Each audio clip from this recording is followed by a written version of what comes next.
Mbote na balandinyo sa MLTV1 ezanga ya bino ba sa rencontre Jenny Mbaya la fille à taille à Kamukuse de Lix. Lelo actualité na biso ya lelo za pona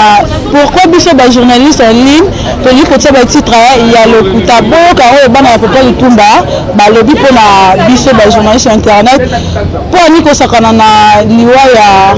ko sakana na mutu boye papa Lutumba zaki mutu munene na yoka lelo ndenge ba salir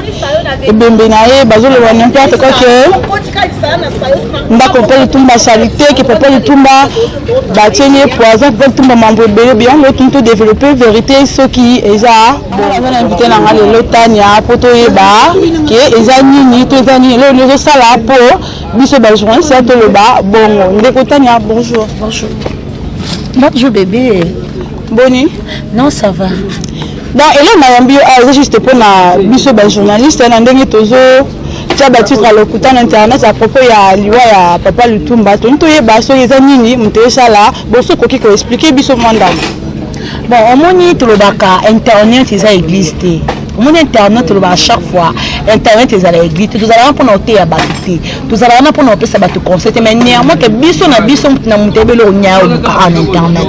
au monde battu musu ba mona ka ce qui a sali titre ya mabe ya ngonge ko sala ki battu batala mais en réalité c'est pas ça yo titre ya mabe battu ba continue kati ba bonye loko musu mote ke loko niso kimsaka ba bonye na biso vraiment pour ngai komona image wana komona message ya bana papa Lutumba ndenge baloba kinga personnellement et ça la kinga yi pasi et puis na chaîne wana na osenga bango nzamba limbisa bango parce que papa Lutumba aza héros que botia titre botala ndaku ya papa Lutumba botala ndenge za saleté c'est pas normal ça. Est-ce que papa Lutumba za mutu moko ba kotie la titre ya mabe bongo ata compte boza parce que chaîne na bino etala ota ba chaîne mota musu baza na babonya yango on te continuer na liso na biso pourquoi biso ba journaliste en ligne tozo bebisa tozo tia ba titre ya mabe na ba page na biso pona à propos ya liwa ya papa Lutumba et moi que ça qui te retient pour papa Lutumba za ngaba baza mutu munene j'aime ba cause ba titre mo eza bien te que papa Lutumba za ki le roté pour Lutumba ndako na eza bien te papa ba na ba l'équipe ba le ba ça que c'est plaindre ça qui te retient pour nini to ça la mamba buzo ba bongo. Ouais, réponse na ko pesa eza kaka pour na papa Lutumba te eza ndenge ya ba journaliste lion na oloba nazo répéter en tout cas internet c'est un église te pota pesi conseil mutoye que là ozana te pour continuer à côté ba titre ya mabe oui bana papa Lutumba baza na droit ko silika ko tala ke papa Lutumba za grand baroba ou autotika biso donc abaki mbule ça la vraiment qui toko te mais oui abaki mbule ko beta bakake beti mutu to moni mutu nga bosa la monument basali monument to effectivement maloba to aloba ekokisani shiko e mutu abongo pourquoi bo tia titre mabe contre et ça ka pour na temps sur ba chaîne na bango tala ma te on va créer ba titre le kutapo ba bakisa ba vite ndeni.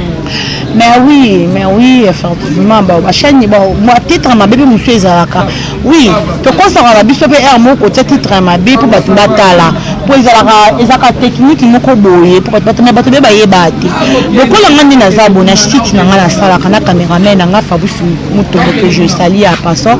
Ezalaka to sali émission so parce que ça la titre. To zo aka maloba o to lobi na kati. Ce qui ezaki na yambi invité na ngama loba invité na nga azo loba yango na obimisa lango titre de na obimisa ka titre na kati émission mais ça fait que yo sali émission mususu titre outi libanda c'est pas normal mais bien est-ce que ba classe en auto kenda ba ifasi ka en auto kenda musu ba kenda se ba INP ba sala ba formation donc ba kenda lanka pour na créer ba titre ma bé ou soit ba kenda pour na créer ko tamara o eza réalité ndo yango tshona page na bon omoni likambo ya kotanga oyo mususu pe asimbi micro eza nango likambo mutu mususu atangi na ye ba ifasi kasisi mais aza na ye bien esprit aza na ye bien esprit donc bon tozongi lisusu na liso na tozo continuer toujours na liso na biso ya bande qu'on a mis ba journaliste au bas bazo continuer ko ba titre ya mabe pona ya papa Lutumba na botia ba titre mabe qui est salir bino na botia ba titre ya bien batu balanda mais on a sait que na bino bombe campé ko changer ba titre ata botia ba titre bien total la makaka yango to tika ko créer ba bla bla bla maman ils en ont tina parce que ils a bien tes d'une te pona biso salir réputation pour pas na ba si bona papa Lutumba ba sili ki makasi na nde bo salir comme ya papa na bango que non papa bango za le côté papa bango ndaku salité dans bon lobby ba n'importe quoi c'est pas bien. Non, c'est pas bien tout ce que mamboana ba classe en to kenda rotanga to kendela pona mambo fingate pona polémique mo inutilité donc on sait ngabino vraiment ndeko na ngai to tika ba mambo ezanga tina to tika lo ba makambo o eza bongo te to betela ka bat masolo oyo ezo salama et puis o eza na actualité to tika mamona eza ba bêtise non on a ngana bisabino kayango na to meka peu que changer ba titre on a ça là vraiment bien te dans ça livre vraiment bien comme ça niveau bana ba le katina ba écran ba ndako sulika parce que ba c'est peu na on peut pas le tout bazam mutu munene et pour ça il m'a vraiment casse na mboka na biso Congo ya ngoto tika salir yeto noreille dans to le na kimia to tsa ba titre oyo ba c'est pas longtemps ba tala ba za convaincu oh vraiment. En tout cas, vraiment, ils ont d'une pour la biso pour battre. On filme là-bas, on n'importe quoi que non. Bah, journaliste sur internet, bah, ils continuent comme ça, bah, fausse information sur la page na bango, bah, titre moi, il y a le couteau, bah, titre mon corps fondé, tandis que exact tout bon côté. Donc, ils ont vraiment bien té, tout mais un peu pour changer, tout ça, bah, titre bien. Bah, tout ça, bah, titre bien, bah, la biso, déjà, au tal la marana, déjà, inutile, bah, au ça, bah, page, excusez, au ça, bah, titre, le couteau, la nuit, site, na yo. Papa, il paraît que papa le tombe couffin à poison, papa le tombe boy, papa le tombe boy, papa le tombe.